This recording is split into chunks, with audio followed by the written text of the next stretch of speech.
Substitution.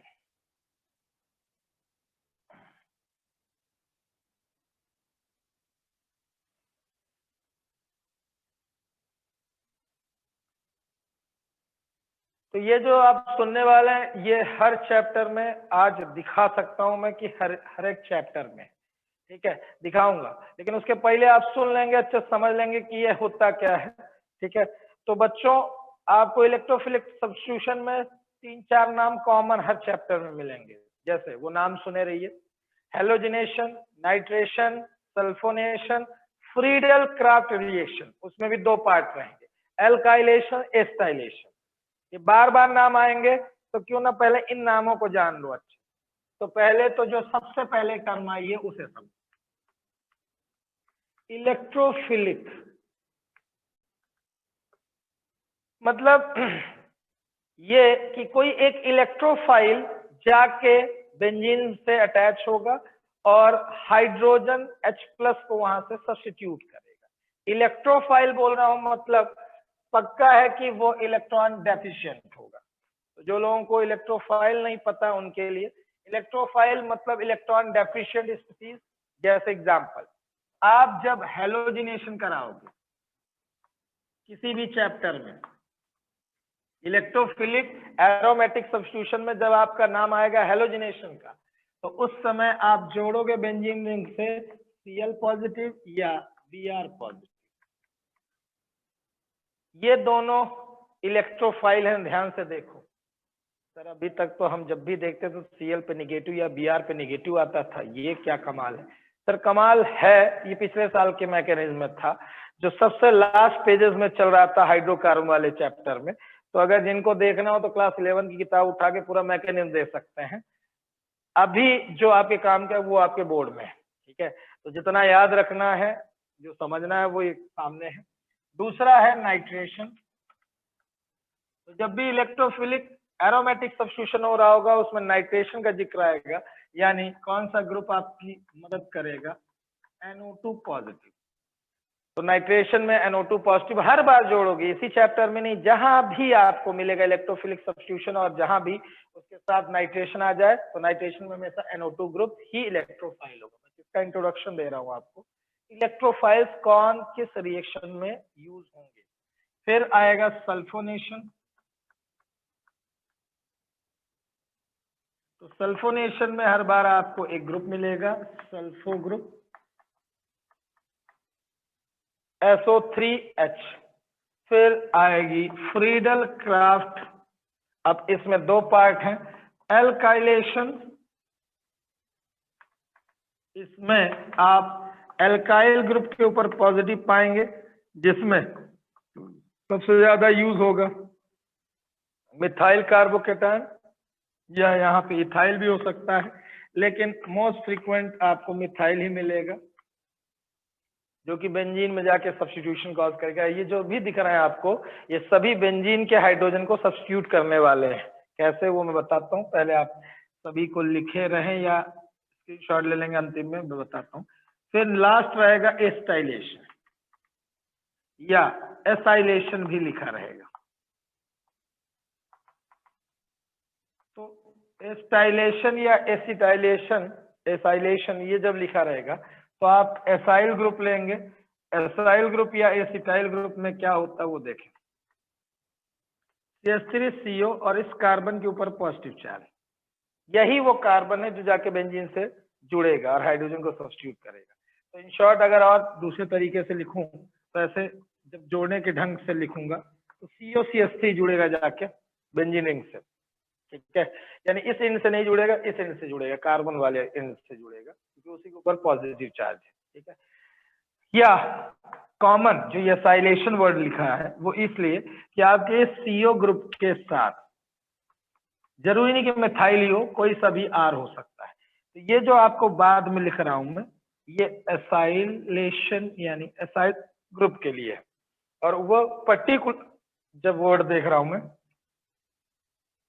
Acetyl, CO को acetyl group कहते हैं।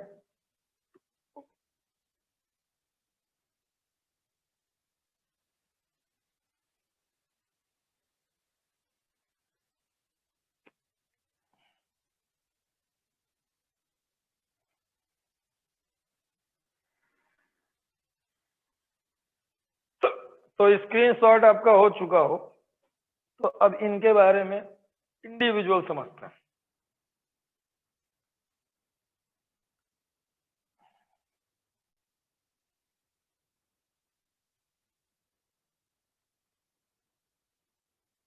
अगर मुझे इलेक्ट्रोफिलिक एरोमेटिक सब्स्टिट्यूशन में पूछता है क्लोरोबेंजीन का नाइट्रेशन कर, यानी आपके लिए क्वेश्चन आया नाइट्रेशन ऑफ क्लोरोबेंजीन करिए, सल्फोनेशन करिए क्लोरोबेंजीन का, फ्रीडल का अल्काइलेशन क्या होता है, फ्रीडल का स्टाइलेशन क्या है, ठीक है। तो कोई पर्टिकुलर ऐसा नाम से पूछता है आपसे तो एक एक करके अगर आप समझें, एक में अगर आप समझ जाएंगे तो सभी में समझ जाएंगे, क्योंकि इलेक्ट्रोफाइल आपको याद हो गए तो कोई सी भी रिएक्शन।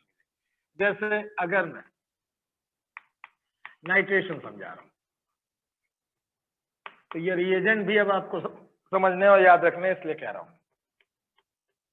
क्लोरोबेंजीन लिया, उसकी रिएक्शन जब भी नाइट्रेशन कराना होगा तो ये रिएजेंट आपको अलग अलग मिलेंगे, हर चैप्टर में ये अलग मिलेंगे। यहाँ फिनॉल हो सकता है, एनिसॉल हो सकता है, एनिलीन हो सकता है, यानी यहाँ पे कोई चीज बदल रही है तो बदलती रहे, लेकिन जब ये वर्ड मुझे दिखेगा नाइट्रेशन कराना है तो हर बार मैं HNO3 H2SO4 लूंगा कंसंट्रेटेड फॉर्म में। इसे कहते हैं नाइट्रेटिंग मिक्सचर। और इस नाइट्रेटिंग मिक्सचर में जो इलेक्ट्रोफाइल निकल के आता है अभी आप लिख चुके हैं या सुन चुके हैं, नाइट्रो ग्रुप। सीधे नाइट्रो ग्रुप को उठाइए और जाके बेंजीन में जोड़ दीजिए। सर कहीं भी जोड़ दें? नहीं। अब आपको याद आना चाहिए प्लस आर इफेक्ट देने वाले ग्रुप और माइनस आर इफेक्ट देने वाले ग्रुप जो आपको पीछे लिखाए गए, या उन्हीं को दूसरी तरीके से मैंने बताया था आर्थो पैरा डायरेक्टिंग ग्रुप या मेटा डायरेक्टिंग ग्रुप। तो ये हेलोजन किस में आता है जो अभी आपने कल की क्लास में मुझसे सुना कि ये आर्थो पैरा डायरेक्टिंग ग्रुप है। तो जो NO2 पॉजिटिव निकल के आएगा वो कहाँ पे जुड़ सकता है, तो देखना प्रोडक्ट में मैं कहाँ कहाँ जोड़ रहा हूं। तो ये Cl जहां है वहीं रहेगा। एक बार NO2 को वो Cl कहाँ डायरेक्ट करेगा कि बेटा तुम जाके पैरा में जुड़ जाओ, और एक बार बोलेगा आप जाओ और आर्थो पोजीशन पे जुड़ जाओ। मैं तो जुड़ा ही हूं, हम आओ और जुड़ो कहाँ कहाँ, आर्थो और पैरा पे, ठीक है। इसलिए हेलोजेंस को आर्थो पैरा डायरेक्टिंग ग्रुप कहते हैं, ठीक है।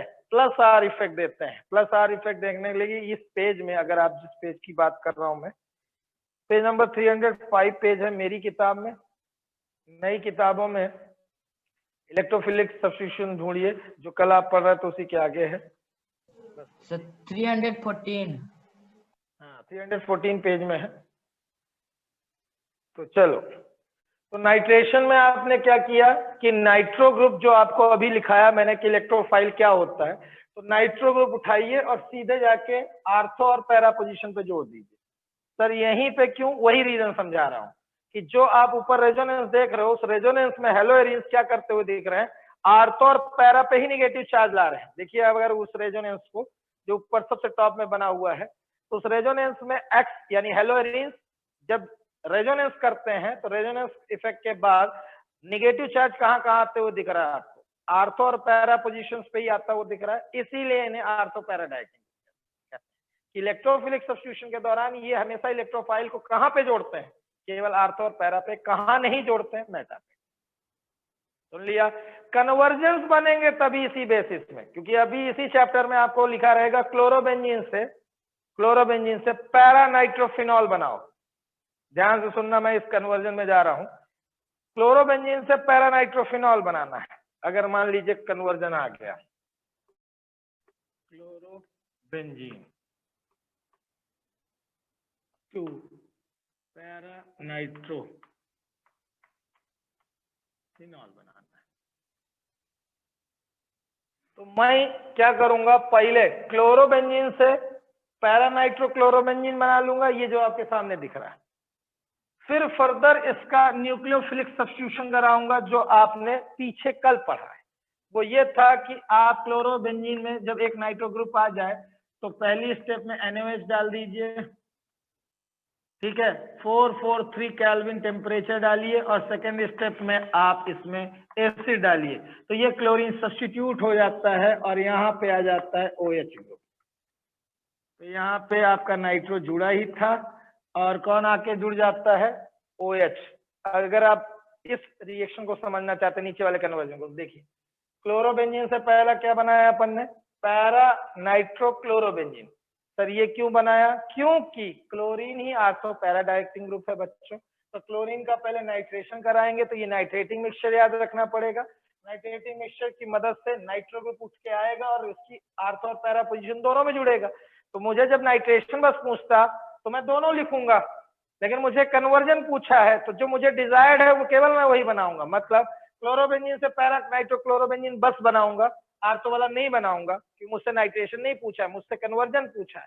इसे बनाने के बाद सीधे से सब्स्टिट्यूट करा लूंगा क्लोरीन को किससे, OH से, जो कल पढ़ा। तो कन्वर्जन के पाथ इन्हीं रिएक्शंस में छुपे हुए हैं कि अलग से मैं कन्वर्जन नहीं पढ़ाता हूँ, वो केवल अलग से करे जाएंगे और बाकी इन्हीं रिएक्शन से कन्वर्जन बनेंगे। तो जिन लोगों को समझ में आ गई हो ये थीम क्या है कि आप इन्हीं रिएक्शंस में से निकालेंगे वो कन्वर्जन, कहीं और से नहीं पढ़ना है, इन्हीं रिएक्शन को समझना है।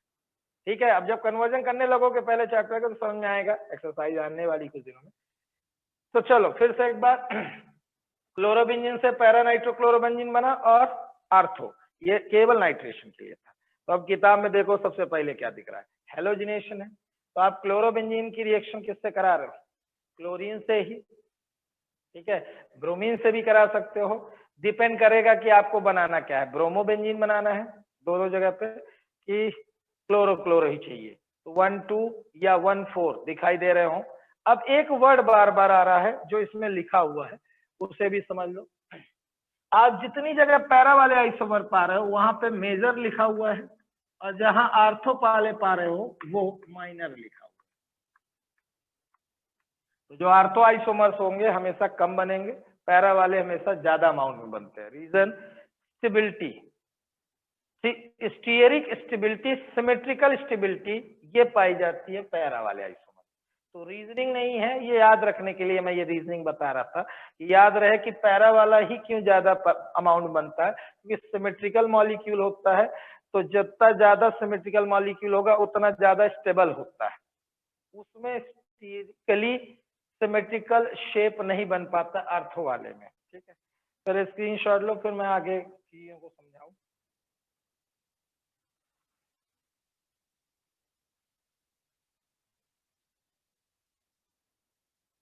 तो ये कन्वर्जन आपने नहीं लिखा है, कोई दिक्कत नहीं, कन्वर्जन आगे आएगा तो समझाऊंगा ही। अभी समझाने के लिए था कि आप जाने रहिए किस तरह से कन्वर्जन के पाथवे बने।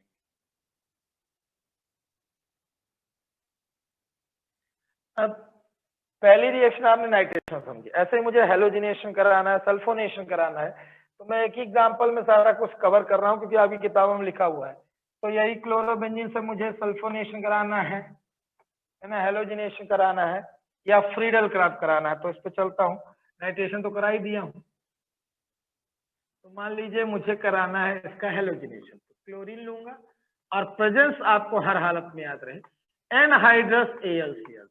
पिछले साल से आप सुनते आ रहे हैं, ये एक लुईस एसिड है, बिना इसकी प्रेजेंस के ना हेलोजिनेशन होगा ना फ्रीडल क्राफ्ट रिएक्शंस होंगे। तो फ्रीडल क्राफ्ट रिएक्शंस के लिए भी एनहाइड्रस AlCl3, उसके अलावा हेलोजिनेशन के लिए भी।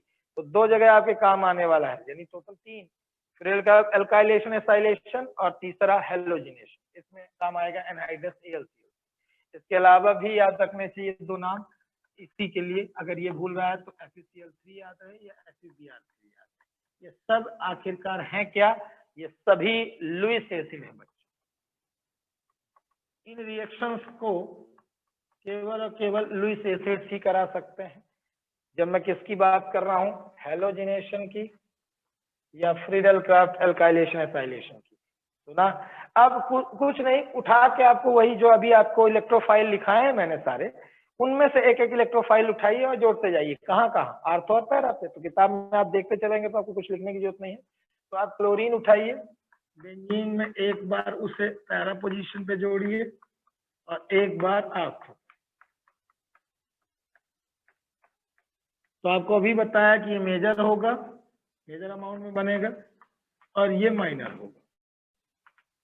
IUPAC नेम आपसे आने चाहिए, इन सब के बताए गए हैं आपको। 1,4 डाइक्लोरोबेंजीन 1,2 डाइक्लोरोबेंजीन, आसान नाम है, बहुत दिक्कत नहीं है। अब चलते हैं सल्फोनेशन। तो सल्फोनेशन में आपको डालना पड़ता है कंसंट्रेटेड H2SO4। बोर्ड में ध्यान दो, फिर किताब एक बार देख लोगे सब क्लियर रह जाएगा। ऐसा नहीं कि सब क्लियर हो जाएगा, ध्यान से पढ़ोगे सुनोगे तो सब कुछ समझ में आएगा। क्लोरोबेंजीन का सल्फोनेशन कराने के लिए आप कंसंट्रेटेड H2SO4 डालते हो, तो कंसंट्रेटेड H2SO4 पूरा रिएक्ट नहीं करता, उसमें केवल सल्फो पार्ट निकलता है। सल्फो जो अभी कुछ देर पहले लिखाया गया था, बेंजीन में पैरा पोजीशन पे जाके SO3H जुड़ जाता है। अब इसके कारण बेंजीन का नाम बेंजीन सल्फोनिक एसिड होता है, और उसमें इसको आप माइनर पाओगे क्योंकि पिछले साल का वो ग्रुप है जो सबसे ज्यादा इंपॉर्टेंस पाता था कार्बोक्सिलिक एसिड के बाद, सेकंड प्रायोरिटी में। तो इसका नाम बेंजीन सल्फोनिक एसिड नोमेनक्लेचर था। फिर उसके बाद पैरा के बाद आप एक बार कहाँ जोड़ोगे, आर्थो पे। तो जब आर्थो पे जोड़ोगे तो आईपीएससी समझो कि इसको फर्स्ट नंबर ही मिलेगा सल्फो ग्रुप को, तो दूसरा पाएगा क्लोरीन, तो 2 क्लोरो बेंजीन सल्फोनिक एसिड, नाम देख लोगे आप अपनी किताब में। फिर मेजर ये होगा और ये माइनर होगा। मेजर और माइनर समझ में आए कि पैरा वाले को मेजर लिख देना है, माइनर लिख देना है किसको, आर्थो वाले को। अब करा रहा हूं फ्रीडल क्राफ्ट एल्काइलेशन। तो एल्काइलेशन के लिए आप एक काम करते हैं और अच्छे से लिख देते हैं, ये फ्रीडल क्राफ्ट एल्काइलेशन है बच्चों। तो फ्रीडल क्राफ्ट एल्काइलेशन में आपको रिएजेंट लेना है CH3Cl, फिर वही प्रेजेंस उसी की एनहाइड्रस AlCl3 जो कि एक लुईस एसिड है। तो यहाँ से कौन सा इलेक्ट्रोफाइल निकल के आएगा, जैसे इसमें से निकल के आया था SO3H, इससे निकल के आया था Cl पॉजिटिव, नाइट्रेशन में NO2 पॉजिटिव, तो यहाँ निकल के आएगा CH3 पॉजिटिव। CH3 पॉजिटिव जाके पैरा और आर्थो में जाके जुड़ेगा, हाइड्रोजन H+ को सब्स्टिट्यूट कर देगा, तो वो जो H+ निकलेगा वो Cl के साथ निकल के माइनर प्रोडक्ट FCl बन जाता है। बाई प्रोडक्ट अपन लिखते नहीं है, सीधे CH3 को आर्थो और पैरा पे जोड़ देते हैं।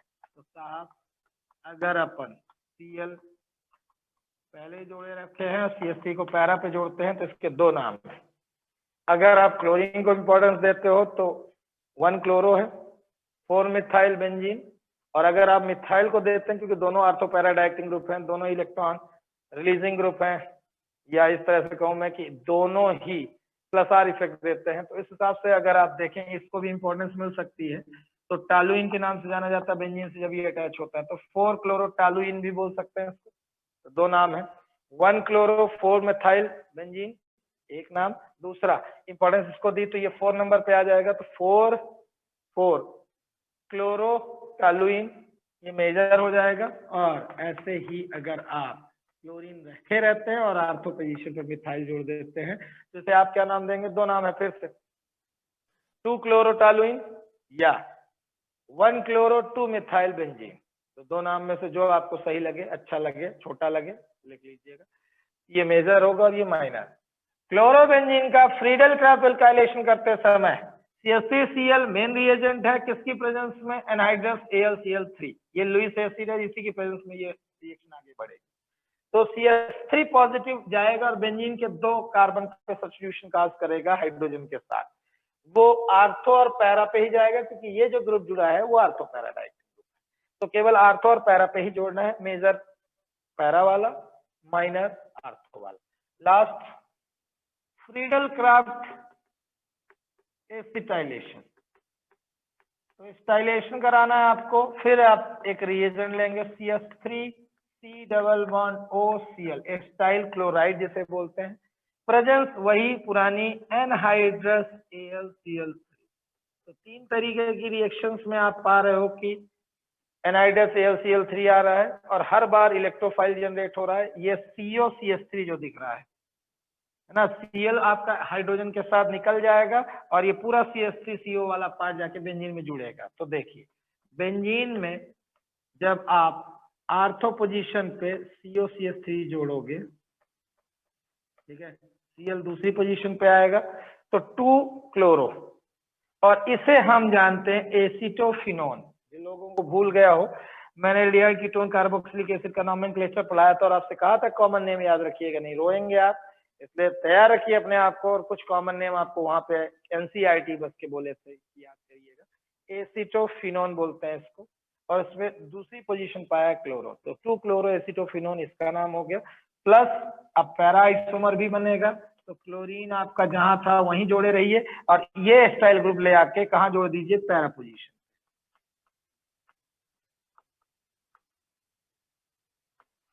तो इसका नाम जब करेंगे आप, तो पहला नंबर यही पाएगा एसिटोफिनोन वाला पार्ट, और 4 पे आ जाएगा क्लोरो, 4 क्लोरो एसिटोफिनोन, ये मेजर हो जाएगा, और ये वाला माइनस।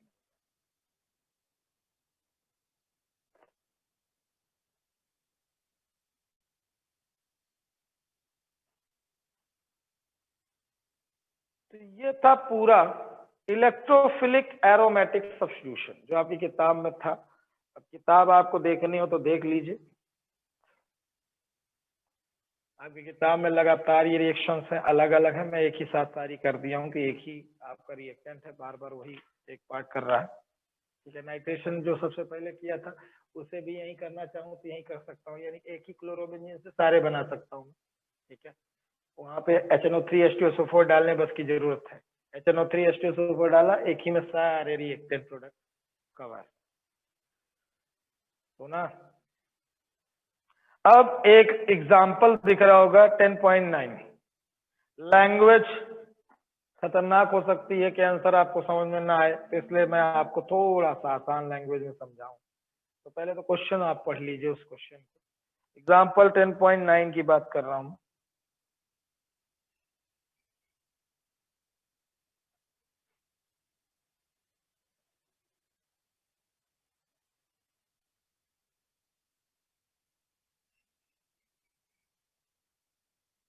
स्क्रीनशॉट नहीं,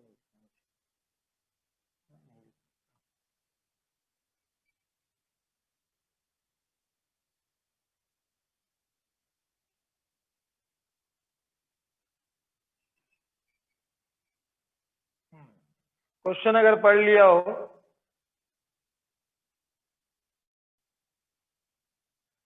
तो अच्छी बात है, जो क्वेश्चन नहीं पढ़े हो तो पढ़ लो मेरे साथ। वो ये है कि जो क्लोरीन अटैच है इस बेंजीन से, वो एक इलेक्ट्रॉन विथड्रॉइंग ग्रुप है। तो जिन लोगों को ना समझ में आए तो ध्यान से सुनना, मैं ये क्या कह रहा हूँ। कार्बन जिससे क्लोरीन जुड़ा है, बेंजीन का हो चाहे दुनिया का कोई सा भी, ठीक है, कार्बन से ज्यादा ही इलेक्ट्रोनिगेटिव होता है हेलोजन, तो उसके ऊपर आता है पार्शियल निगेटिव, और उसके कार्बन के ऊपर आता है पार्शियल पॉजिटिव। सर ये क्या है?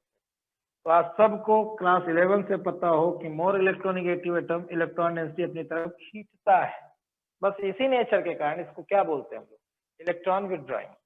तो halogen atom attach to benzene ring acts as electron withdrawing group. तो रीजन आपको याद रहे कि इस इलेक्ट्रॉन विथड्रॉइंग ग्रुप के नेचर को आप इंडक्टिव इफेक्ट के नाम से जानते हैं।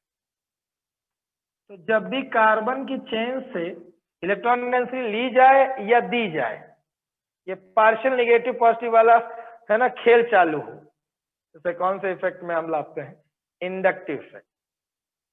क्वेश्चन ये है कि जब ये इलेक्ट्रॉन विथड्रॉइंग ग्रुप है इंडक्टिव इफेक्ट के कारण, तो क्यों फिर ये आर्थो पैरा डायरेक्टिंग ग्रुप है? तो जवाब आपका पीछे सुना जा चुका है कि सर ठीक है, क्लोरीन मोर इलेक्ट्रोनिगेटिव होता है कार्बन से, तो उससे इलेक्ट्रॉन डेंसिटी जब खींचता है तो अपना नेचर दिखाता है इलेक्ट्रॉन विथड्रॉइंग, ठीक है। लेकिन जो हमने रेजोनेंस में सुना है कि सर जो अल्टरनेट पोजीशन पे अगर लोन पेयर और बॉन्ड पेयर होते हैं तो रेजोनेंस होना चालू हो जाता है। तो रेजोनेंस इफेक्ट क्यों होता है, उसी कारण से बात हो रही है। Resonance is defined as interaction between lone pair and pi electrons और pi electrons and pi electrons। तो इस रेजोनेंस की डेफिनेशन ने हमें बताया कि हेलोजन को अगर बेंजीन से अटैच करेंगे तो उसके अंदर कौन सा इफेक्ट भी आ जाएगा, रेजोनेंस इफेक्ट। एक तो ये पहले से ही है कि कार्बन चाहे वो हेलो एल्केन्स का हो या दुनिया का कहीं भी कोई भी कंपाउंड होगा जिसमें अगर गलती से हेलोजन कार्बन से जुड़ा है तो वो मोर इलेक्ट्रोनिगेटिव होगा और वो इलेक्ट्रॉन डेंसिटी को अपनी तरफ है ना खींचेगा ही। लेकिन इस खींचने के इस इफेक्ट को केवल एक कार्बन तक ही आप रखें, फिर एडजेसेंट कार्बन में वो डिमिनिश होता जाता है, यानी इंडक्टिव इफेक्ट का रोल सबसे पहले कार्बन, फिर इंटरवेनिंग कोवेलेंट बॉन्ड के कारण वो वीक होता जाता है। इंडक्टिव इफेक्ट का रोल है ना, सबसे ज्यादा ग्रेटर इफेक्ट कहाँ मिलेगा, उस कार्बन पे जिससे डायरेक्टली हेलोजन अटैच है। बाकी एडजेसेंट कार्बन पे वो अटैच्ड जो इसके आगे आएंगे, यानी मैं ये कह रहा हूँ, जो लोग अभी तक कुछ नहीं समझ पाए। बच्चों कह रहा है कि ये हेलोजन जब बेंजीन से जुड़ा है, ठीक है, तो ये इलेक्ट्रॉन विड्रॉइंग ग्रुप है, ये इलेक्ट्रॉन डेंसिटी खींचता है, ठीक है, फिर भी आर्थो पैराडाइटिंग क्यों, ये क्वेश्चन। मैं ये कह रहा हूँ क्लोरीन जिस कार्बन से जुड़ा है उससे इलेक्ट्रॉन डेंसिटी खींचता है, जी हाँ, क्योंकि मोर इलेक्ट्रोनेगेटिव होता है इंडक्टिव इफेक्ट के कारण। इतनी बातें आपने बता दी।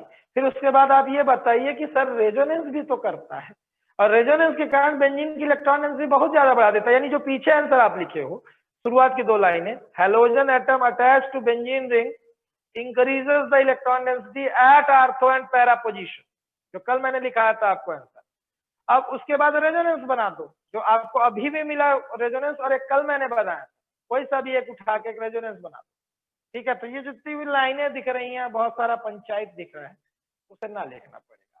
तो मैं क्या कह रहा हूं, summary, halogen atom attach to benzene ring increases electron density at ortho and para position through resonance effect, ठीक है। hence it is ortho and para reacting for electrophilic aromatic substitution, यानी इलेक्ट्रोफाइल जब आएगा तो कहाँ अटैच होगा, sir जहां electron density बढ़ी हुई है। तो इलेक्ट्रॉन डेंसिटी कहाँ बढ़ी हुई होती है, आर्थो और पैरा पे, इसीलिए halogen atom attach to benzene act as ortho para directing group, ठीक। अब अगर आपसे पूछा जाए कि इलेक्ट्रॉन विड्रॉइंग क्यों है, तो आप नेचर बताइए। Halogen is more electronegative than carbon, hence it snatches और attracts electron pair towards itself, ये इसका इलेक्ट्रॉन विड्रॉइंग नेचर है। तो इंडक्टिव इफेक्ट दिखाएगा तो इलेक्ट्रॉन विड्रॉइंग नेचर है, ठीक है।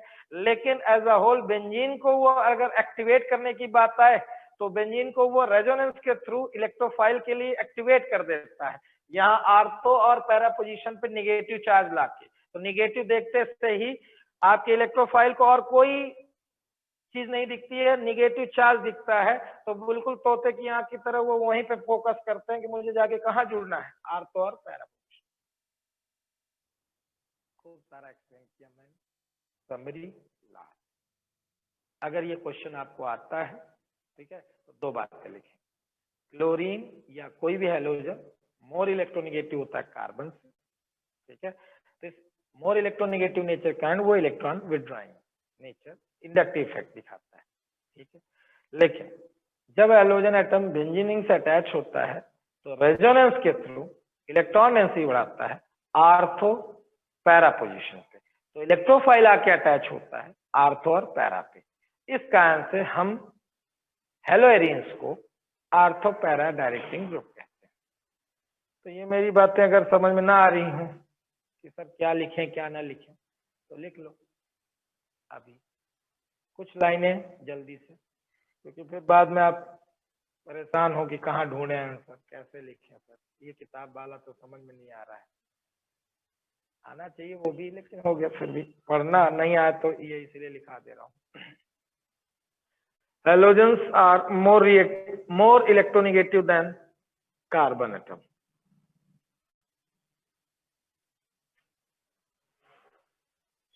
It attracts shared pair of electron towards itself.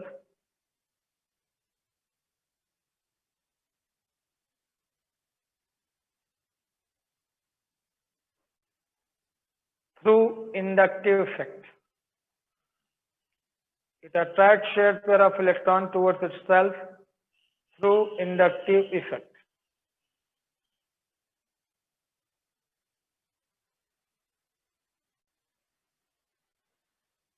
Hence,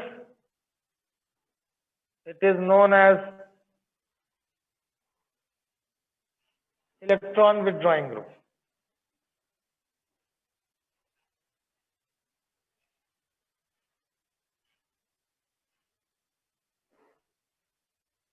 paragraph change. अब ये वो लाइनें जो आपको रिपीट हो रही कल की। Halogen atom attached to a benzene ring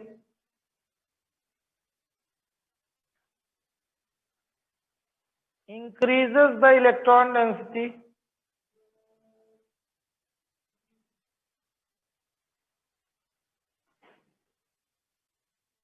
at ortho and para position.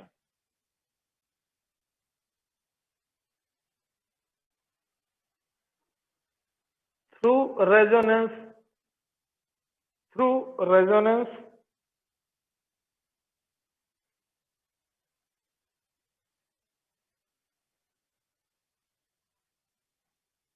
paragraph change, an electrophile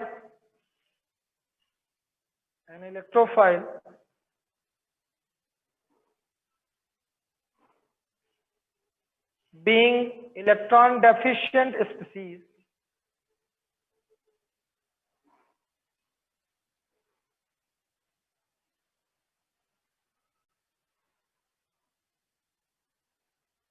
show a substitution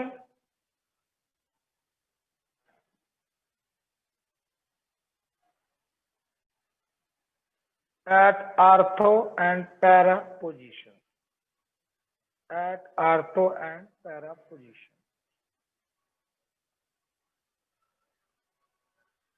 तो ये रहा आपका 10.9 का आंसर। अब दो रिएक्शंस जो दिख रही हैं, दोनों ही रिएक्शंस कन्वर्जन में काम भी आएंगे आपके। एक है वुर्ट्ज-फिटिग और एक है फिटिग। तो ये आपकी किताब की वो रिएक्शंस जो सबसे लास्ट है, क्योंकि इसके बाद का सिलेबस आपका हटा है। तो जिनका हटा है तो वो भी बहुत चिरकुट सा है, जो कुछ आगे जो पढ़ना है तो वो ये है कि आपको ये पता होना चाहिए कि इन सब के कंपाउंड्स और भी होते हैं, तो उनका क्या यूज है। एमपी बोर्ड वालों के लिए बोल रहा था, तो रहने देने, परेशान होंगे, मैं बता दूंगा। अभी जो लास्ट दो नाम है उनको जल्दी से 2 मिनट में सुन लीजिएगा। वुर्ट्ज-फिटिग और फिटिग। कुल मिला के मैं अगर इनको याद दिलाऊं आपको तो वुर्ट्ज से ही रिलेशन बन जाएगा। वुर्ट्ज रिएक्शन में आपने देखा था आरएक्स की रिएक्शन सोडियम से ड्राई ईथर के प्रेजेंस में आर डबल हो गया था, यानी वुर्ट्ज से ही चालू करूं तो एक सीक्वेंस बनेगा। वुर्ट्ज रिएक्शन में हमने क्या देखा, तो आरएक्स की रिएक्शन आपने जब सोडियम से कराई थी ड्राई ईथर के प्रेजेंस में, तो ये ईथर बार बार नहीं लिखूंगा, ये कॉमन है, ये हर जगह आएगा। तो आर और आर डबल हो गया था, और आपने इंडेक्स भी किए थे कि आरएक्स में से आर को डबल करना है, तो ये वुर्ट्ज रिएक्शन हो गई। ये था एल्किल हैलाइड। अब मैं वुर्ट्ज-फिटिग में आरएक्स लूं और एक तरफ एराइल हैलाइड, उसकी रिएक्शन सोडियम से कराऊं, और जब फिटिग की बात आएगी तो दोनों बार एराइल हैलाइड। जो लोग नहीं समझ पा रहे हैं तो एक सीक्वेंस आपको दिखाई दे रहा हो, वो ये है कि वुर्ट्ज रिएक्शन में हेलो एल्केन्स सोडियम के साथ, फिटिग में हेलो एरीन्स सोडियम के साथ। तो वुर्ट्ज-फिटिग में कौन आएंगे, हेलो एरीन्स। अगर सीक्वेंस आपको समझ में आ रहा हो, वुर्ट्ज यानी जहां भी वुर्ट्ज बस लिखा हुआ तो यानी एल्किल हैलाइड लेना है हेलो एल्केन्स सोडियम के साथ, तो वो डबल हो जा रहे थे। यहाँ पे आपने लिया फिर ईथर की प्रेजेंस में हेलो एल्केन्स और हेलो एरीन्स दोनों लिए हैं, तो आपका बेंजीन में जाके आर जुड़ जाएगा। तो जब आप दोनों एराइल हैलाइड यानी हेलो एरीन्स लोगे तो दोनों के बेंजीन आपस में अटैच हो जाएंगे। ये सब ईथर की प्रेजेंस में हो रहा है। ठीक है, समझ में आया कुछ कि वुर्ट्ज रिएक्शन में केवल हेलो एल्केन्स, फिटिग में हेलो एरीन्स, और वुर्ट्ज-फिटिग में हेलो एरीन्स दोनों साथ। आया सीक्वेंस समझ में है? हेलो एल्केन्स डबल हो गए, हेलो एरीन्स आपस में जुड़ गए, हेलो एरीन्स में से समझ में एरीन पार्ट जो है वो डबल हो गया। ठीक है, आप हर बार सोडियम को पाएंगे कि वो हेलोजन लेके भाग जाएगा। हेलोजन लेके भागने का श्रेय किसको जाता है, सोडियम को, वहां भी, यहाँ भी और यहाँ भी। ठीक है, ये थी वुर्ट्ज-फिटिग रिएक्शन। ईथर की प्रेजेंस लिखना ना भूलना। अब एक जरूरी कन्वर्जन है जो दो बार आपकी किताब में है, ये बनाना है। डाई फिनाइल बोलते हैं इसको या बाई फिनाइल बोलते हैं, ये दोनों नाम से आपकी किताब में। ठीक है, और ये जो बनाना है इसे कहा है अगर आप ऑर्थो पैरा डाइएक्टिक ग्रुप के साथ ले रहे हो तो आप नाइट्रेशन करार पे नाइट्रो जोड़ोगे, है ना, पैरा पे या तो ऑर्थो पे। ठीक है, कोई डाउट है अभी भी जो कल पढ़ाता हूँ?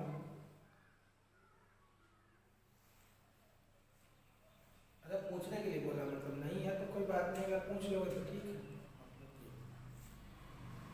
चलो नहीं पूछ रहा। तो इलेक्ट्रोफिलिक सब्स्टिट्यूशन के बाद आज जो टॉपिक है वो बीच में 3-4 पेजेस जो छूटे थे उसके ऊपर। ये आप पेज नंबर मेरी किताब में जो पुरानी है 296 पेज में पहुंचे, ठीक है, और नई किताबों में टॉपिक क्या है? ये पेज बताओ, यही पेज, इसके पीछे वाला पेज। 306। अरे इसके पीछे 305। 305 पेज में है नई किताब में।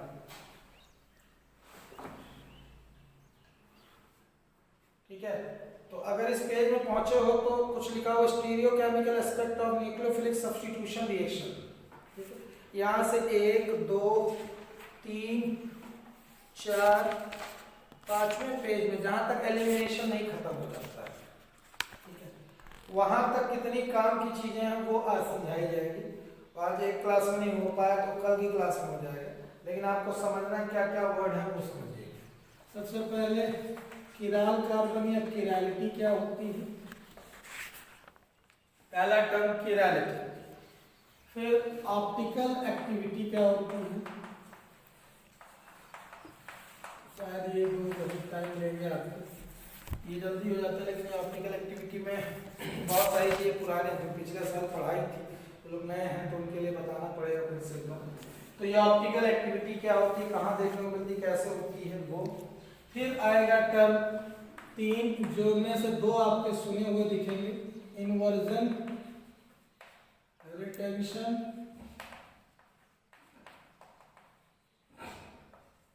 और एक नया पूरी तरह से रेसिमाइजेशन।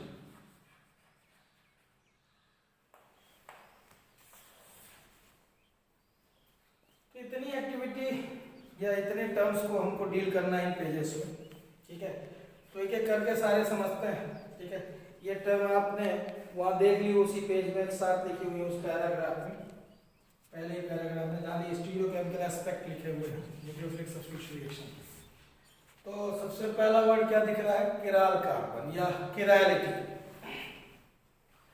किरालिटी आपको कहाँ देखने को मिलेगी आपकी ऑर्गेनिक में, वो ये है कि जब किसी एक कार्बन पे चारों जो वैलेंसी होती हैं वो डिफरेंट ग्रुप से satisfy, different group of atoms या डिफरेंट ग्रुप्स। कहने का मतलब जैसे एक तरफ मैंने यहाँ ब्रोमीन ले लिया, एक तरफ CH3 यानी मिथाइल ले लिया, एक तरफ इथाइल यानी C2H5 है, और एक तरफ हाइड्रोजन है। आप चारों वैलेंसी अगर इस कार्बन की देखें जिसमें मैं स्टार बना रहा हूं, तो इसमें चारों तरफ डिफरेंट ग्रुप आपको दिखाई दे रहे हैं, तो ये किराल कार्बन कहलाता है। ऐसा कार्बन जिसकी चारों वैलेंसी डिफरेंट ग्रुप से सेटिस्फाइड हो, टेट्रावैलेंसी, उसे किराल कहते हैं। एक ऐसा एग्जांपल लेता हूं जिसे आप एक किराल कह पाए। एक कार्बन जिसमें एक तरफ OH एक तरफ Br दिख रहा था, लेकिन 2 वैलेंसी उसकी सेम हो गई हाइड्रोजन से, तो ये कार्बन जो आपको लग रहा था किराल होने वाला है, लेकिन इन 2 सिमिलर वैलेंसीज के कारण ये एक किराल है। तो जहां भी आपको 2 वैलेंसीज सेम दिखे वो एक किराल है, और जहां आपको चारों डिफरेंट दिखे वो क्या हो गई, किराल कार्बन की कंडीशन। ठीक है, ये क्या सुन रहे हो और क्या समझ रहे हो उसको समझाता हूं मैं। उसके पहले इसको 1 नंबर के क्वेश्चन ये आपसे पूछ सकता है कि गिवन कंपाउंड या पेयर में कौन किराल है और कौन एक किराल है। इस जैसे क्वेश्चन अगर आपको डील करना है तो मैं एग्जांपल आपको बता रहा हूं, उस एग्जांपल को देखिए 10.8, एक पेज पलट लीजिए आपको मिल जाएगा। 10.8 एग्जांपल जब देखेंगे तो उसमें आपको पेयर्स दिए गए हैं 3, उनमें ढूंढना है कौन सा कार्बन किराल है। तो पहले वाले में कुछ इसी तरह से स्ट्रक्चर बना हुआ है, यहाँ देखें अगर ये वाला जैसे स्ट्रक्चर बना है तो एक तरफ OH है, ठीक है, H आपका है ही है, एक तरफ CH3 जुड़ा हुआ है और एक तरफ Br। हाँ, ये अगर मैं देखूं ये स्ट्रक्चर अगर मुझे पहले दिख रहा है तो यही किराल होगा।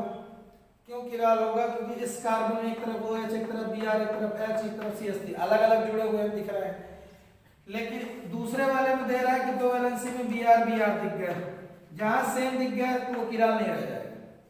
ठीक है, दूसरे वाले में देखो तो एक को जो कार्बन से आपको वैज बेस रिप्रेजेंटेशन दिया गया है OH, एक तरफ H, एक तरफ CH3 और एक तरफ आपकी लंबी चेन 1 2 3 कार्बन की। तो यहाँ पे इस कार्बन पे अगर आप गौर कर रहे हो, जिस कार्बन से ये सारा लिंक दिखाया जा रहा है, तो ये एक तरफ मिथाइल, एक तरफ हाइड्रोक्सिल, एक तरफ हाइड्रोजन और एक तरफ प्रोपाइल, यहाँ चारों अलग दिख रहे हैं, ये किराल है। लेकिन अगर आप उसी के बगल वाले सेकंड वाले को देखो, ठीक है, तो उसमें आपको दो सिमिलर वैलेंसी मिल रही। कौन सी वाली? इस कार्बन से इधर आप देखो तो इथाइल जुड़ा है, इधर भी इथाइल जुड़ा है, यहाँ अलग अलग हैं। वो क्या? एक तरफ H है, एक तरफ OH है। लेकिन ये कार्बन कि इस तरफ और इस तरफ अगर देखो तो इधर भी इथाइल, इधर भी इथाइल, मतलब सिमिलर हो गई वैलेंसी। हर पेयर को देख रहा हूं मैं कि पहले वाले में दो पेयर में पहला किराल हो गया, दूसरे वाले में भी पहला ही किराल है, दूसरा एक किराल क्यों नहीं है, उसके पीछे चल रहा हूं मैं। इस कार्बन की दो वैलेंसी सेम हो जाने का ये एक किराल है। लास्ट वाले में पहला फिर किराल क्यों है? ठीक है, मिटा कुछ नहीं रहा हूं, इसीलिए इधर देखिए ये जगह खाली है। तो CH3 के बाद जो C है उसके ऊपर हाइड्रोजन अगर हम जोड़ दें, है ना, ऐसे ही जुड़ा होगा Br, फिर इस तरफ CH2 CH3। तो इस वैलेंसी की चारों जो दिख रही हैं, इस कार्बन की चारों वैलेंसी, एक तरफ मिथाइल, हाइड्रोजन, ब्रोमीन और एक इथाइल, चारों अलग है बच्चों। अगर देखो यही पे स्टार बना देना तो ये किराल है। कैसे? एक तरफ मिथाइल, एक तरफ इथाइल, एक तरफ हाइड्रोजन, एक तरफ ब्रोमीन, चारों अलग है। लेकिन उसी के बगल वाले लास्ट वाले को देखो अगर, तो उसमें जो सबसे लास्ट जिसमें ब्रोमीन जुड़ा है, तो उस ब्रोमीन में दो तरफ हाइड्रोजन जोड़ दोगे, तो जैसे ही दो तरफ हाइड्रोजन जोड़ दिए इसी के आते से ये किराल हो गया। यानी सिमिलर दो अगर वैलेंसीज हो गई तो वो काहे में आ जाएगा? एक किराल में। और सेम रही अगर वैलेंसीज तो इसका मतलब वो कैसा है, मतलब डिफरेंट रही तो किराल है। स्क्रीनशॉट ले लो अगर ले लो, या तो किताब में है तो कोई दिक्कत ही नहीं।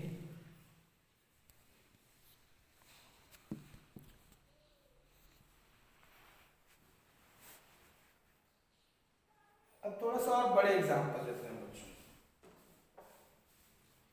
ये तो देखते से समझ में आने वाले, जैसे यहाँ पे बायोमॉलिक्यूल जब चैप्टर पढ़ोगे तो ये थोड़े से बड़े हो जाएंगे, तो फिर कॉम्प्लेक्स होने पे आपको ना समझ में आएंगे, इसलिए अभी से समझेना थोड़ा थोड़ा। ये छेड़ दिया गया है टॉपिक तो कंप्लीटर है आपके दिमाग में, जितना आपके काम का है। ग्लूकोज फार्मूला होता है C6H12O6, उसका ओपन चेन स्ट्रक्चर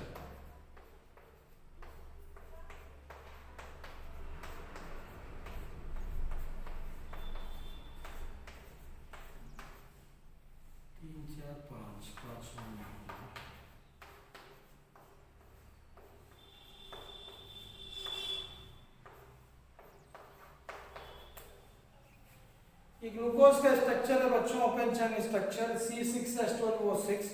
तो आप एटम्स में मिलते रहिएगा। आप यहाँ देखिए कि कितने किराल कार्बन है, मुझे कितने किराल कार्बन दिख रहे हैं, 1 2 3 4 5 6, कितने हैं ये आपसे पूछ रहा हूँ। ठीक है, तो जिन्हें एक भी दिख जाए तो बताना, या सारे गलत अलग अलग दिख रहे हो तो ये भी बता दो। हाँ कोई बता दो, ऐसा मतलब ऐसा लग रहा है, मुझे लग रहा है सर इतने कार्बन किराल हैं इसमें। चार। कौन कौन? Sir second third fourth fifth. और किसी को दिखा कुछ? चार। कौन कौन से?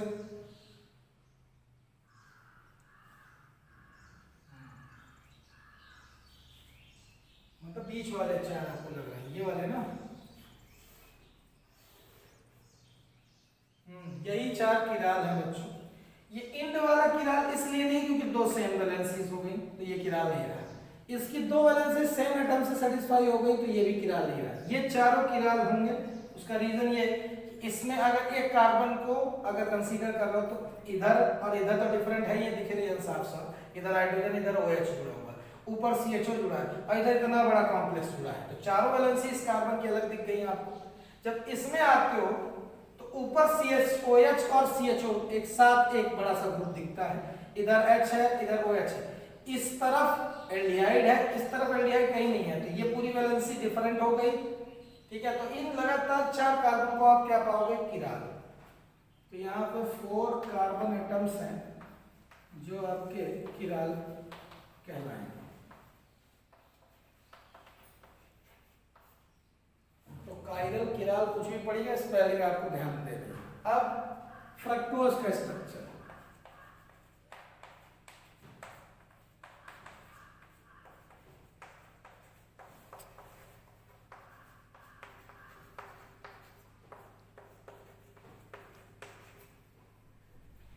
फ्रक्टोज के स्ट्रक्चर में आपको किराल कार्बन बताने हैं कितने। फार्मूला सेम है, अगर देखें तो यहाँ पे पहला कैंसिल हो गया क्योंकि दो वैलेंसी इसकी हाइड्रोजन सेटिस्फाई हो रही हैं, तो ये किराल नहीं रहा। इसकी दो वैलेंसी एक ही एटम सेटिस्फाई, तो ये भी किराल नहीं रहा। और इंड वाले को देखो तो इसमें भी दो वैलेंसी हाइड्रोजन सेटिस्फाई हुई, तो इसका मतलब ये भी किराल नहीं रहा, तो 3 तो कैंसिल। अब ये क्यों है 3, यानी ये 3 कार्बन एटम आपको जो दिखाई दे रहे हैं ये किराल है। तो किराल कार्बन एटम्स क्यों हैं, क्योंकि एक कार्बन की वैलेंसी हाइड्रोजन सेटिस्फाई होगी एक हाइड्रोक्सी से। ठीक है, तो ये हो गया आपके दो अलग अलग। फिर ऊपर कीटोन है, इधर नीचे कीटोन है नहीं, तो मतलब इसकी 4 वैलेंसी डिफरेंट हुई, फिर इसकी भी 4 अलग होंगी, इसकी भी 4 अलग होंगी। तो यानी फ्रक्टोज में 3 किराल कार्बन एटम्स।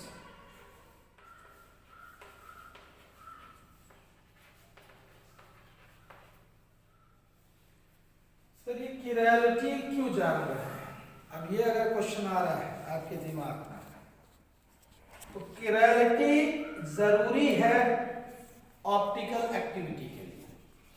तो ऑप्टिकल एक्टिविटी क्या है उस पर चल रहे हैं, पहले तो ये आप स्क्रीनशॉट ले लिए होंगे तो बेहतर होगा।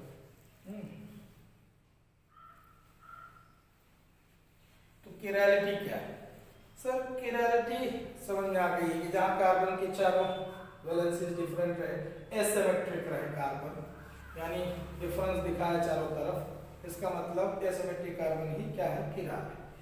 अब ये किरालिटी अगर होगी तो वो कंपाउंड ऑर्गेनिक जो होगा वो ऑप्टिकली एक्टिव होगा। ठीक है, ये दोनों ऑप्टिकली एक्टिव कंपाउंड है। ऑप्टिकली एक्टिव कंपाउंड क्या, तो थोड़ा बेस से स्टार्ट करते हैं, जो पिछले साल आपको बताया गया था, जो लोग नहीं थे वो ध्यान से सुनेंगे। बच्चों, किसी ल्यूमिनस सोर्स से ऑब्जेक्ट से निकलने वाली लाइट पॉलीक्रोमेटिक होती है। तो अगर मैं बल्ब जलाया हूं उससे जो लाइट निकलेगी वो डिफरेंट प्लेन्स में जाएगी, ऐसा कोई प्लेन नहीं जिसमें वो ना जाए। ठीक है, अगर कोई ओपेक ऑब्जेक्ट उसे रिफ्लेक्ट नहीं कर रहा है तो यहाँ से निकलने वाली लाइट तो हर एक प्लेन में जाएगी। ल्यूमिनस ऑब्जेक्ट सबने सुना है, ठीक है, तो ल्यूमिनस ऑब्जेक्ट से निकलने वाली लाइट जो है वो डिफरेंट प्लेन में जा रही है। इसे मैंने नाम दिया पॉलीक्रोमेटिक लाइट।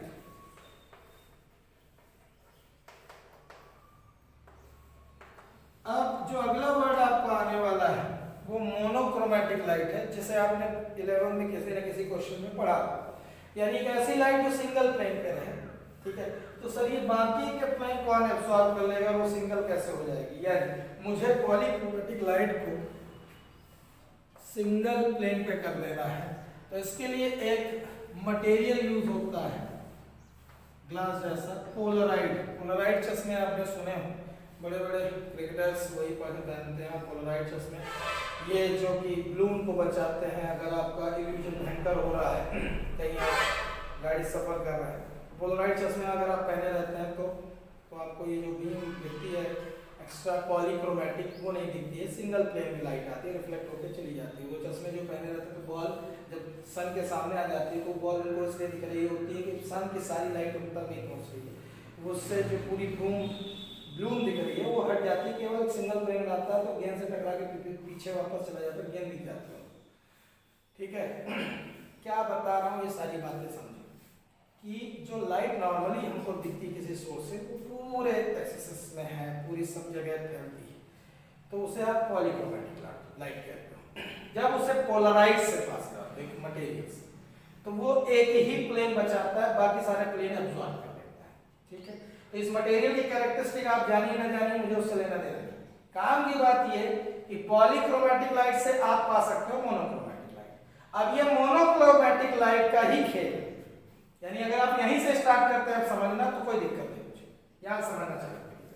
ये मोनोक्रोमैटिक लाइट अगर किसी कंपाउंड से पास कराई गई, मोनोक्रोमैटिक लाइट किसी है ना कंपाउंड से पास कराने पे इसके अगेंस्ट ये एक्टिविटी दिखी कि ये प्लेन यहां का रह के वो यहां आ गया, यानी ओरिजिनली अभी वो यहां था लेकिन अब कहां की ओर दिख रहा है, टुवर्ड्स राइट, यानी इस प्लेन को इस मटेरियल ने यानी इस कंपाउंड ने रोटेट कर दिया है क्लॉकवाइज, यानी टुवर्ड्स राइट। और अगर इसी प्लेन को किसी दूसरे कंपाउंड ने, यानी ये एक्स रहा हो और ये वाई रहा हो, तो इस मोनोक्रोमैटिक लाइट को जब इससे पास करा रहा हूं तो ये प्लेन जो यहां था इस प्लेन को यहां नहीं रहने दे रहा है, उसे towards left anti clockwise rotate कर दे रहा है। तो ये जो मुझे एक्स और वाई दिख रहे हैं ये ऑप्टिकली एक्टिव कंपाउंड्स कहलाते हैं।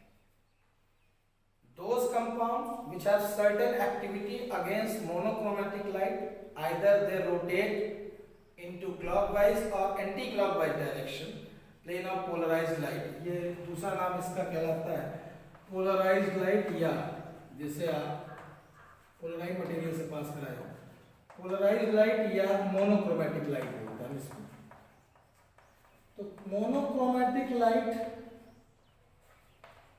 जैसे ही किसी सबस्टेंस या मटेरियल से पास कराई जाए और उस प्लेन में ना रह जाए वो ओरिजिनल अपने प्लेन पे, वो या तो क्लॉकवाइज रोटेट हो जाए या एंटी क्लॉकवाइज, तो इन सबस्टेंसेस को एक्स और वाई जो यहां दिख रहे हैं इन्हें हम ऑप्टिकली एक्टिव कंपाउंड कहते हैं।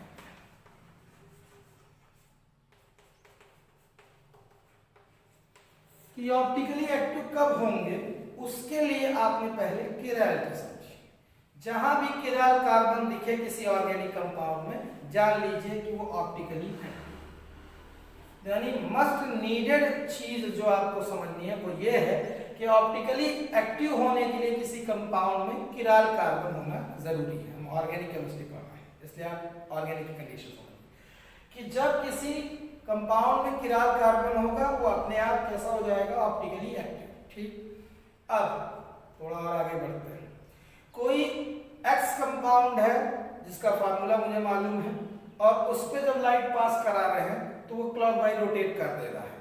ठीक है, तो उसे हम बोलेंगे dextro rotatory optically active compound. Dextro rotatory small d या प्लस से डिनोट होता है, डेक्स्ट्रो मतलब टुवर्ड्स राइट। और अगर किसी ऑप्टिकली एक्टिव कंपाउंड ने प्लेन ऑफ पोलराइज्ड लाइट को एंटी क्लॉकवाइज रोटेट कर दिया है, ठीक है, एंटी क्लॉकवाइज, या टुवर्ड्स लेफ्ट अगर शिफ्ट कर दिया है तो इसका मतलब ये लीवो रोटेटरी यानी स्मॉल एल, ठीक है, या माइनस, इनसे रिप्रेजेंट होता है। तो दो तरीके के ऑप्टिकली एक्टिव कंपाउंड होते हैं, एक डेक्स्ट्रो रोटेटरी और एक लीवो रोटेटरी। डेक्स्ट्रो रोटेटरी मतलब टुवर्ड्स राइट शिफ्ट करे क्लॉकवाइज डायरेक्शन में, एंटी क्लॉकवाइज रोटेट करेगा टुवर्ड्स लेफ्ट करेगा तो वो लीवो रोटेटरी। डेक्स्ट्रो और लीवो, तो डेक्स्ट्रो लीवो रोटेटरी जहां भी आपको मिलेंगे तो हमें कहां पढ़ने पड़ेंगे और कैसे आइसोमेरिज्म इसमें जोड़ेंगे, जो पिछले साल किए। ऑप्टिकल आइसोमेरिज्म तब देखने को मिलती है जो ये एक्स और वाई अगर आपको दो कंपाउंड दिख रहे हैं, एक क्लॉकवाइज रोटेट कर रहा है, एक एंटी क्लॉकवाइज, दो अलग अलग कंपाउंड हैं लेकिन दोनों के फार्मूले से निकल गए। आइसोमेरिज्म जहां भी देखने को मिली है आपको केमिस्ट्री में वो तभी आई है जब दो से अधिक 5 कंपाउंड 10 कंपाउंड जिनके सबके मॉलिक्यूलर फार्मूले सेम थे लेकिन कैरेक्टरिस्टिक कोई ना कोई क्या थी, अलग अलग, तो वहीं से आइसोमेरिज्म आया। अब स्टीरियो आइसोमेरिज्म के पार्ट पढ़ रहा हूं। तो स्टीरियो आइसोमेरिज्म दो तरीके की थी, एक ज्योमेट्रिकल थी और एक ऑप्टिकल थी, ठीक है, ये पिछले साल का डिस्क्रिप्शन। अब मैं उसमें पर्टिकुलर चल रहा हूं ऑप्टिकल आइसोमेरिज्म। ऑप्टिकल एक्टिविटी क्या थी पहले वो समझना था। तो ऑप्टिकली एक्टिविटी ये थी कि जब लाइट के अगेंस्ट कोई ना कोई है ना क्लॉकवाइज रोटेट करे या एंटी क्लॉकवाइज, तो हमको ऑप्टिकल एक्टिविटी देखने को मिल जाती है। अब बहुत सारे कंपाउंड्स में ऑब्जर्व करने के बाद, ठीक है, कितने डेक्स्ट्रो हो गए, कितने लेवो हो गए, ये जरूरी नहीं कि सब में हो, ठीक है, सभी कंपाउंड में जो ले रहा हूं सारे के सारे मुझे ऑप्टिकली एक्टिव मिले। वो ऑप्टिकली एक्टिव तब मिलेंगे जब उसमें किराल कार्बन रहेगा, तभी वो ऑप्टिकली एक्टिव मिलेंगे। तो अब सभी में किराल कार्बन है, सभी ऑप्टिकली एक्टिव है, बधाई हो, ऐसे ढेर सारे आपके पास कंपाउंड आ गए। अब उन कंपाउंड को देखने पे ये दिख रहा है कि प्रॉपर्टीज डिफरेंट शो कर रहे हैं, फार्मूलों में सेम है, मतलब those compound which have same molecular formula but different optical rotation, यानी एक क्लॉकवाइज रोटेट कर दे रहा है और एक एंटी क्लॉकवाइज रोटेट कर दे रहा है, मतलब पक्का है कि दोनों ऑप्टिकल आइसोमर्स होंगे। फॉर एग्जांपल जो अभी दो नाम आपके सामने आए थे, ग्लूकोज जो कि डेक्स्ट्रो रोटेटरी होता है, जिसका आंसर से हम डेक्स्ट्रोज के नाम से भी जानते हैं, ठीक है, और जो फ्रक्टोज आपने सुना है वो लीवो रोटेटरी होता है।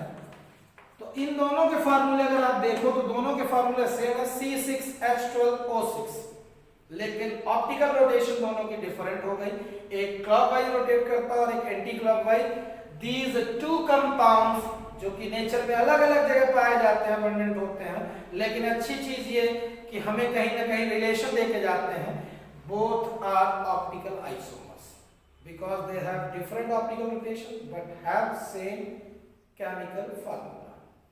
जितनी समझ में आई वो बात ठीक है, मैं कुछ लिखाऊंगा पहले से, आप स्क्रीनशॉट ले लीजिए।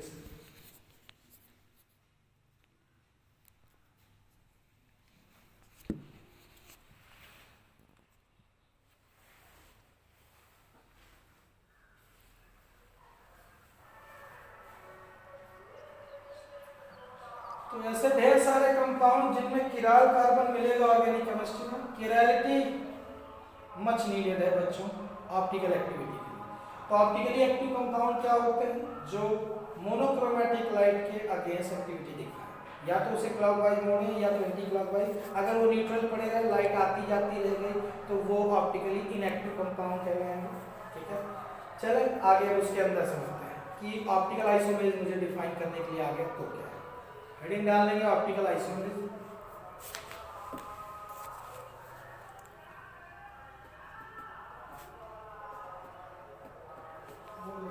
बंद नहीं किए थे, गाड़ी वाला आ गया, कचरा निकालने जाने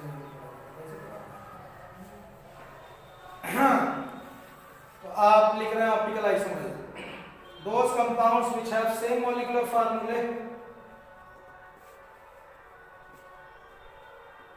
but different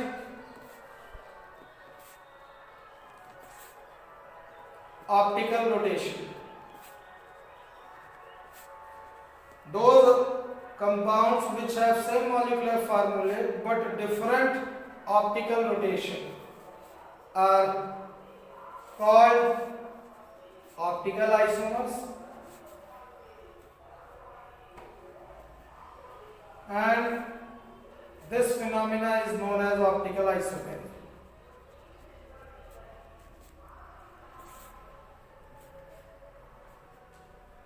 Paragraph change. The one isomer which rotates, network weak होने के कारण ऐसा हो जाता है कि आपको सुनाई नहीं दे रहा, फिर से दोबारा रिपीट कर देगा।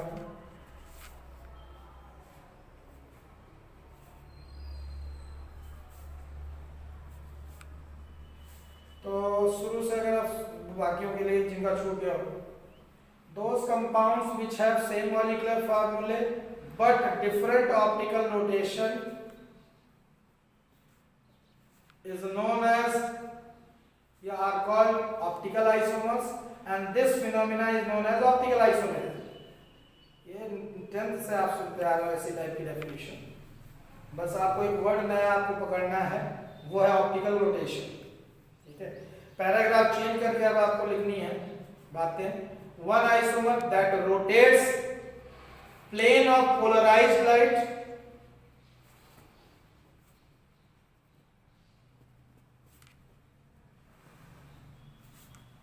into clockwise direction. Repeat, the one isomer that rotates plane of polarized light into clockwise direction is known as dextrorotatory.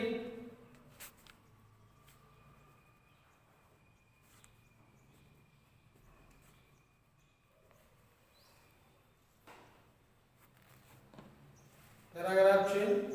And the one isomer which rotates plane of polarized light into anti-clockwise direction. सारा कुछ same रहेगा, बस जहाँ पे clockwise था वहाँ पे anti clockwise आ जाएगा और नाम बदल जाएगा, डेक्स्ट्रो रोटेटरी के जगह लीवो रोटेटरी। तो दो तरीके के आपको मिलेंगे, डेक्स्ट्रो और लीवो।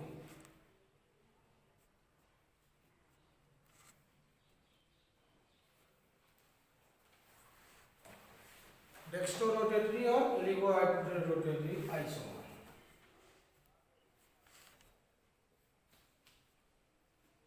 तो दो टर्म आपने अभी सुनी, एक थी शुरू में किरैलिटी, जिसमें एक कार्बन को एसिमेट्रिक होना जरूरी है। एसिमेट्रिक होने के लिए आपको उस कार्बन से टेट्रा जो वैलेंसी होगी, सभी वैलेंसी डिफरेंट ग्रुप से एटम से सेटिस्फाइड हो।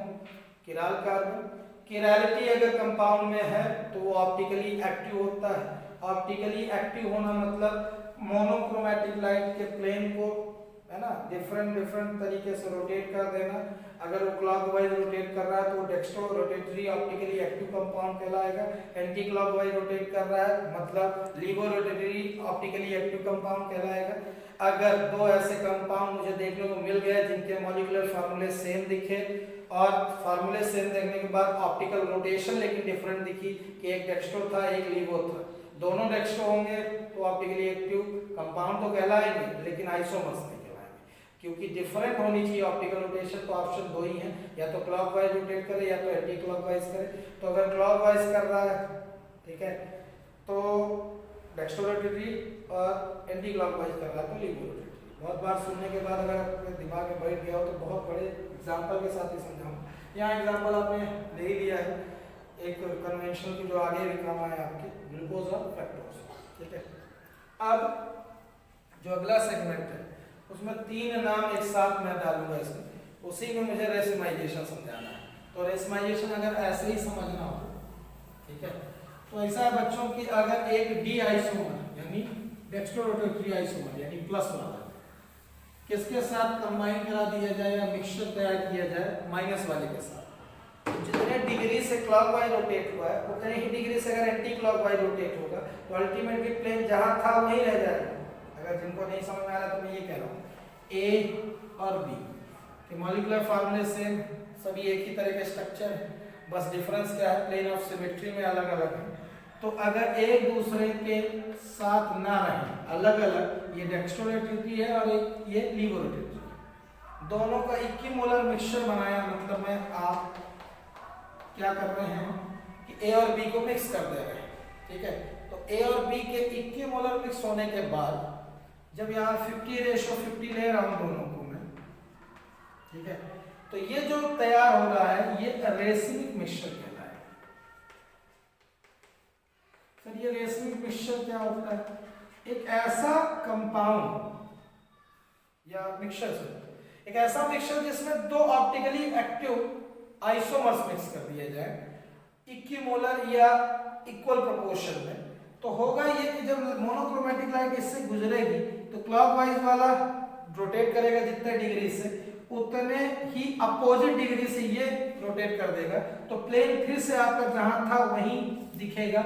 मतलब ये ऑप्टिकली इनएक्टिव दिख रहा है मुझे, ठीक है। मिक्सचर था तो ऑप्टिकली एक्टिव कंपाउंड का, लेकिन इसका रिजल्टेंट जो आपको रोटेशन दिख रहा है, ऑप्टिकल रोटेशन, वो 0 दिख रहा है। इसका मतलब ये कैसा है? Optically inactive.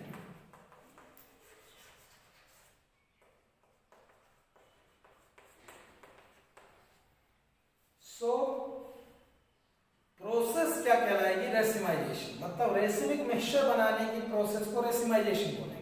मतलब दो ऑप्टिकली एक्टिव कंपाउंड जिनकी ऑप्टिकल रोटेशन डिफरेंट थी लेकिन डिग्री वाइज कितने एंगल से रोटेट कर रहे हैं वो सेम था।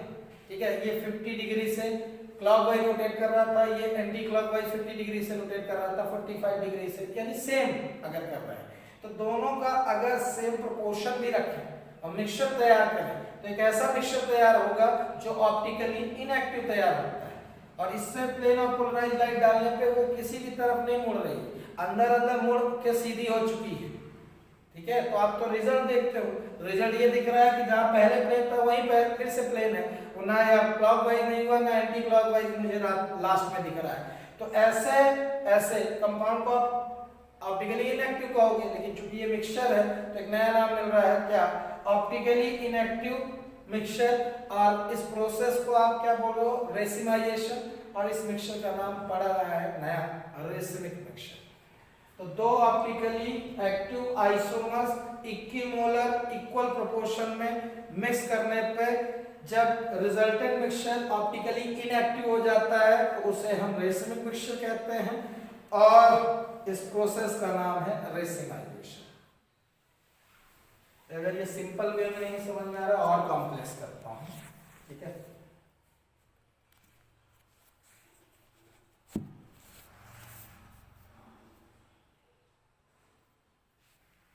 तो 3 स्टेप एक साथ में करूंगा, इन्वर्जन, रिटेंशन और रेसिमाइजेशन। और किताब में जैसा गया है वो उसी जैसा चलूंगा, लेकिन थोड़ा सा एक ही पेज में करने की कोशिश करूंगा कि वो मुझे 4 पेजेस का ना बनाना पड़े। तो ध्यान से देखिएगा, सब किताब में है। ठीक है, तो यहाँ एक कंपाउंड बना रहा हूँ, यहाँ ध्यान से देखो, ये कार्बन है जिसकी एक वैलेंसी ब्रोमीन सेटिस्फाई कर रहा हूँ। 2 वैलेंसीज जो आपको दिख रही है वो अलग अलग दिख रही है, एक मिथाइल से और एक हाइड्रोजन से, और एक वैलेंसी जो दिख रही है ऊपर जगह नहीं है, फिर भी बनाने की कोशिश कर रहा हूँ, C2H5।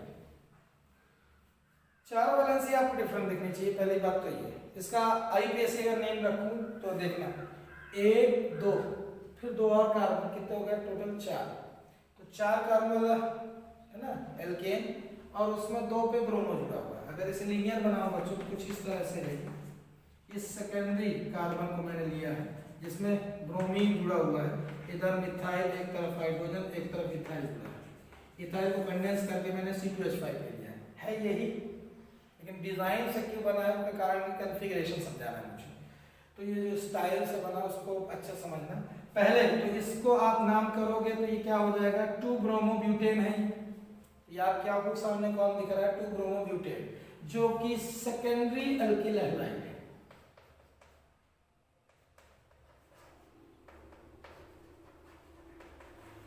सेकेंडरी क्या होता है वो समझाया जा चुका है, अगर आपको याद आ जा रहा हो तो बहुत अच्छी बात है, क्योंकि SN1 SN2 पूरा मैकेनिज्म आपने इसी बेस पे सीखा था, रिएक्टिविटी ऑर्डर। अब हम बात करें इस सेकेंडरी में SN1 लग सकता है और SN2 दोनों लग सकता है। तो मैं पहले अगर SN1 का नाम इसका और न्यूक्लियोफिलिक सब्स्टिट्यूशन का नाम, तो मुझे दिख रहा है कि जहां भी यार SN1 में एक नाम आता है, आपका बुला ना हो तो रिटेंशन वर्ड सुनाया था मैंने आपको। रिटेंशन ऑफ कॉन्फ़िगरेशन मतलब जहां Br है बिल्कुल उसी जगह आपका आके OH जुड़ जाएगा और बाकी जो जहां थे वहीं पाए जाएंगे। तो ये न्यूक्लियोफिलिक सब्स्टिट्यूशन क्यों हुआ, क्योंकि Br की जगह कौन ले रहा है, OH। ठीक है, तो न्यूक्लियोफिलिक सब्स्टिट्यूशन हुआ।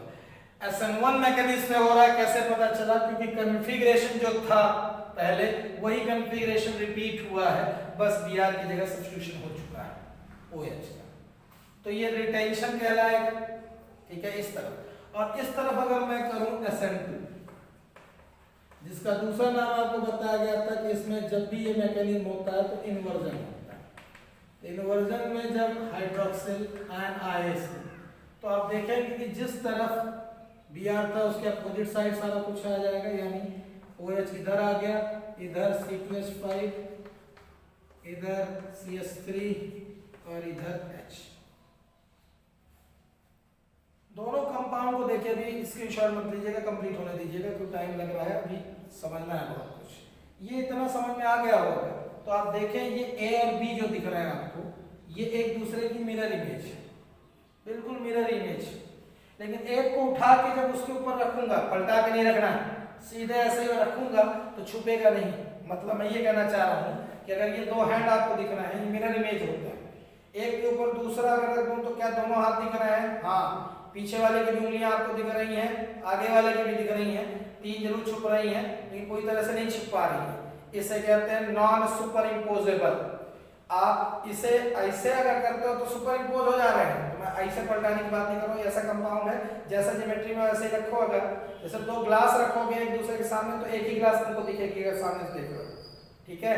और आप दो गेंद रखते हो तो एक गेंद अगर सामने रखते हो तो उसके पीछे दूसरी गेंद रखते हो तो एक ही दिखेगी आपको, अगर सेम साइज की मिरर इमेज है। तो ये दोनों वर्ड को समझिएगा कि ये मिरर इमेज है, ठीक है, लेकिन नॉन सुपर इम्पोजेबल है। तो ये भी दोनों एक दूसरे की मिरर इमेज है लेकिन नॉन सुपर। स्क्रीनशॉट में कहीं बंद ना हो जाए, पहले पता चला समझाने के चक्कर में काम की बात है।